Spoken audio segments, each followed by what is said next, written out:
મહત્વપૂર્ણ સમાચાર પ્રાપ્ત થઈ રહ્યા છે। વરસાદને લઈને હવામાન વિભાગની મોટી આગાહી।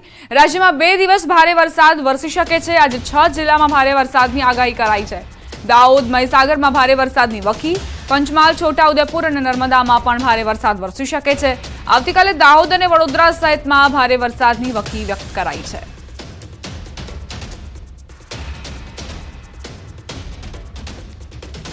डिस्ट्रिक्ट इसमें है, इसमें दाहोद है, अरावली है, महिसागर है, पंचमहल है, छोटाउदेपुर है एंड नर्मदा। और डे 3 में दाहोद, छोटाउदेपुर, पंचमहल एंड वडोदरा। ये है आज का हेवी रेनफॉल का वार्निंग, येलो वार्निंग दिया गया है। પંચમહાલથી સમાચાર। હડફ ડેમના દરવાજા ખોલવામાં આવ્યા।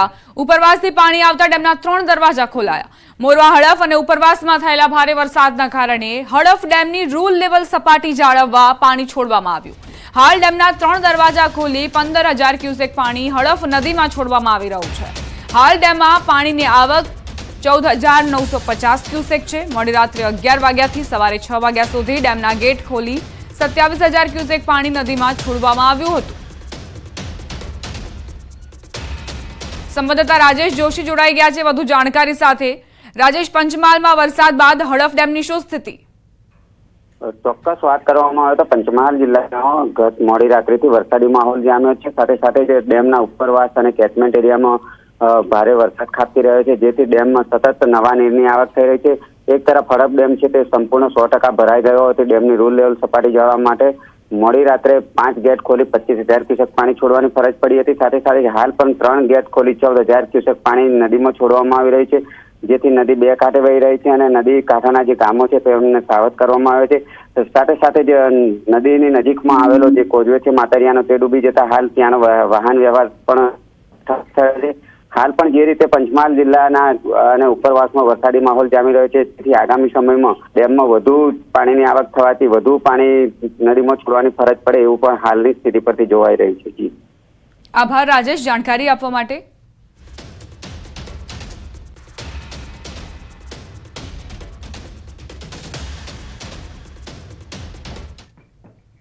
બુલેટિનમાં રોકાઈશું એક નાનકડા વિરામ માટે। આપ જોતા રહો ન્યૂઝ 18 ગુજરાતી।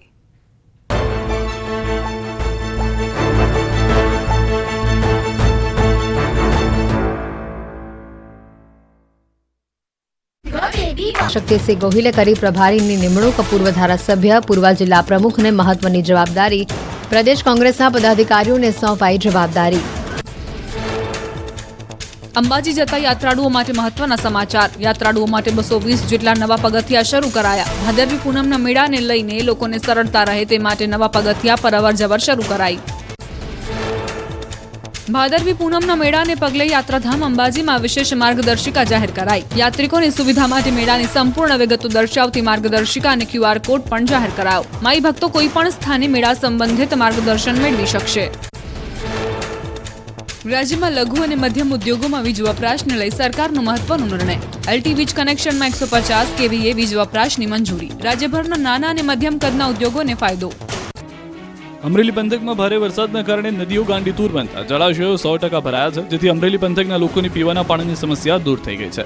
ત્યારે ખાંભાના મોટા બારમણ નજીક આવેલ રાયડી ડેમ ઓવરફ્લો થયો। તંત્ર દ્વારા એક દરવાજો ખોલાયો। નીચાણવાળા નદી કાંઠાના ગામના લોકોને એલર્ટ કર્યા। ખાંભા, રાજુલા, જાફરાબાદ 3 તાલુકાના 5 ગામડાને સાવચેત રહેવા સૂચના મળી।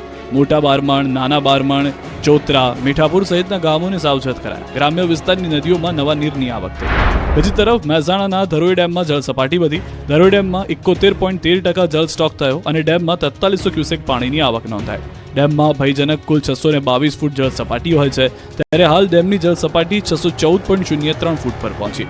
ધરોઈ ડેમમાંથી મહેસાણા, પાટણ અને બનાસકાંઠામાં પાણી અપાય છે। 10 શહેરો અને 1007 ગામ અને પરાને ડેમમાંથી પીવાનું પાણી અપાય છે। તો મહીસાગરના ગોઠીપ ગામનું તળાવ ઓવરફ્લો થયું, જેથી પાણી રોડ પર આવતા કામગીરી હાથ ધરાઈ। સંતરામપુરના ગોઠીપ ગામે આવેલું વડા તળાવ ઓવરફ્લો થવા આવતા તંત્ર કામે લાગ્યું।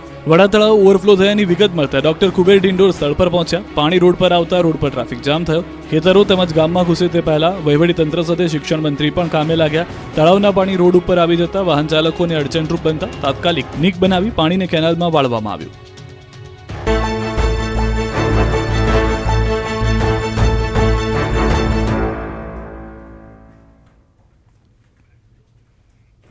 Welcome back. અમદાવાદમાં સ્કૂલ વાહન ચાલકો બેફામ બન્યા છે. વાન અને રિક્ષામાં ક્ષમતાથી વધુ બાળકો ભર્યા, વિદ્યાર્થીઓના જીવ જોખમમાં મૂક્યા. વેજલપુરમાં સ્કૂલ રિક્ષા ચાલકોનો વિડીયો વાયરલ થયો. ડ્રાઈવર સીટ પર એક સાથે 4 બાળકોને બેસાડવામાં આવ્યા હતા. તો જ્યારે ડ્રાઈવ ચાલતી હોય ત્યારે આ સ્કૂલ વાહનના ચાલકો એવા દાવા કરતા હોય છે કે હવેથી એવું નહીં થાય, પરંતુ હકીકત એ જ છે કે જેવી ડ્રાઈવ પૂરી થાય આ લોકો પોતાની રીતે જ મનમાની કરતા નજરે પડે છે. વેજલપુરમાં કઈ રીતે વાહન ચાલકો અને રિક્ષા ચાલકો બેફામ વાહનો ચલાવી રહ્યા છે તેની તસવીરો સામે આવી. સંવાદદાતા સંજય ટાંગ જોડાઈ ગયા છે વધુ જાણકારી સાથે. સંજય, આ 2 વિડીયો અત્યારે ખૂબ વાયરલ થઈ રહ્યા છે, શું હકીકત? બિલકુલ દીપા, ફરી એકવાર ક્યાંક ને ક્યાંક જે સ્કૂલ ના જે બાળકો સાથે સ્કૂલ વાહન ચાલકો, સ્કૂલ રિક્ષા ચાલકો ખિલવાડ કરતા હોય, જે તેઓના જીવ જોખમમાં મૂકતા હોય તેવા દ્રશ્યો જે છે તે સામે આવ્યા છે. જે પ્રકારે વિડીયો વાયરલ થયો છે કે એક વેજલપુરનો જે વિડીયો છે કે એક સ્કૂલ રિક્ષા ચાલક જે છે 4 બાળકોને ડ્રાઈવર સીટ ઉપર સાથે બેસાડ્યા છે. એટલે કે ક્યાંક ને ક્યાંક બાળકોના જીવ જોખમમાં મૂકી અને આ પ્રકારે જે છે તેઓ વાહન ચલાવતા હોય છે અને એ ક્યાંક ને ક્યાંક વિડીયો જે વાયરલ થયો છે તે સામે આવ્યું છે. એક તરફ થોડા સમય પહેલા જે ટ્રાફિક વિભાગ દ્વારા અને આરટીઓ વિભાગ દ્વારા જે ડ્રાઈવ કરવામાં આવી હતી, જેવી એ ડ્રાઈવ પૂરી થઈને ફરી એકવાર જે છે તે સ્કૂલ ચાલક, રિક્ષા ચાલકો અને વેન ચાલકો જે છે તે બેફામ બન્યા છે અને બાળકોના જીવ ક્યાંક ને ક્યાંક જોખમમાં મુકાતા હોય તેવા દ્રશ્યો જે છે આ વાયરલ થયેલા વિડીયોમાં જોવા મળી રહ્યા છે. દીપા, આભાર સંજય જાણકારી આપવા માટે. સમાચાર ધોરાજીથી પ્રાપ્ત થઈ રહ્યા છે, જ્યાં પિતા પુત્રનો આપઘાત. ભાદર નદીના પુલ પરથી પડતું મૂકીને આપઘાત કર્યો.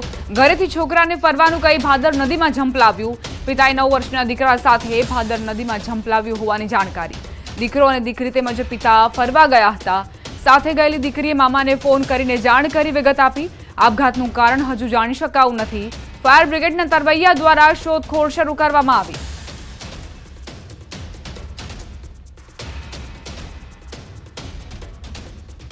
કઈ ખ્યાલ જ નથી સાહેબ, કોઈ જાતનું કઈ ઘરમાં કઈ ટેન્શન નહીં. બરોબર, એની ઘરવાળી સવારમાં 9 વાગે વહી જાય, એ રાત્રે પાછી 9 વાગે ઘરે આવે, ટિફિન લઈને સાડીમાં બિચારે 8,000માં નોકરી કરે.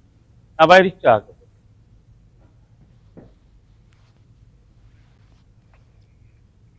રાજકોટમાં પ્રતિબંધિત ચાઇનીઝ લસણની આવક મામલે વિરોધ નોંધવામાં આવી રહ્યો છે. આજે રાજકોટ સહિત સૌરાષ્ટ્રના તમામ માર્કેટિંગ યાર્ડમાં લસણની હરાજી બંધ રહી. આજે ગોંડલ માર્કેટ યાર્ડમાં લસણનો વેપાર બંધ. માર્કેટ યાર્ડમાં આજે લસણની હરાજી નહીં કરાય. ખેડૂતોને યાર્ડમાં લસણ ભરીને ન આવવા અપીલ કરાઈ. તમામ માર્કેટ યાર્ડમાં લસણનો વેપાર બંધ રખાયો છે. બીજી તરફ ચાઇનીઝ લસણના વિરોધમાં કમિશન એજન્ટ એસોસિએશન દ્વારા વિરોધ. કમિશન એજન્ટ એસોસિએશને આજ રોજ લસણની હરાજી બંધ રાખી. માર્કેટ યાર્ડમાં દૈનિક 4 થી 5,000 કટ્ટાની આવક વચ્ચે લસણની હરાજી બંધ.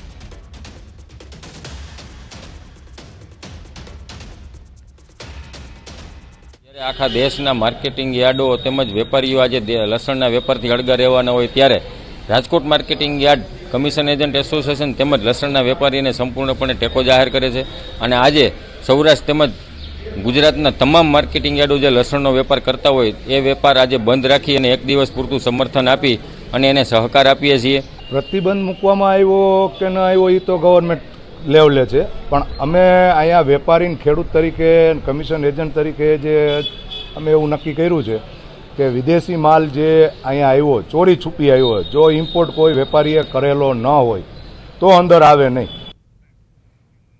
અમદાવાદમાં ચાઇનીઝ લસણના વેપારીઓ પર હેલ્થ વિભાગે તવાઈ બોલાવી છે. એએમસીના હેલ્થ વિભાગે વેપારીઓને દરોડા પાડ્યા.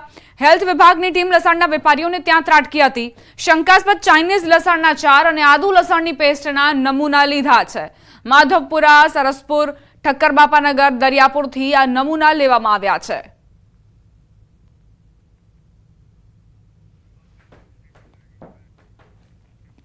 અમદાવાદથી સમાચાર. મનપાના વિપક્ષ નેતા માટે ચૂંટણી. કાઉન્સિલરો દ્વારા મતદાન કરવામાં આવશે. કોંગ્રેસના આંતરિક લોકતાંત્રિક ચૂંટણી પંચ ચૂંટણી કરશે. શહેજાદ ખાન પઠાણ હાલ વિપક્ષના નેતા તરીકે કાર્યરત છે. નારાજ કોંગ્રેસ જૂથ દ્વારા વિપક્ષ નેતા બદલવાની માંગ થઈ રહી હતી. પક્ષ દ્વારા વિપક્ષ નેતા પસંદગી માટે આંતરિક ચૂંટણી પંચ બનાવવામાં આવ્યું છે. ફરી વિપક્ષ નેતા બને તેવી સંભાવના. શહેજાદ ખાન પઠાણ સાથે વધુ કાઉન્સિલરો શહેજાદ ખાન પઠાણના સમર્થનમાં આવ્યા છે.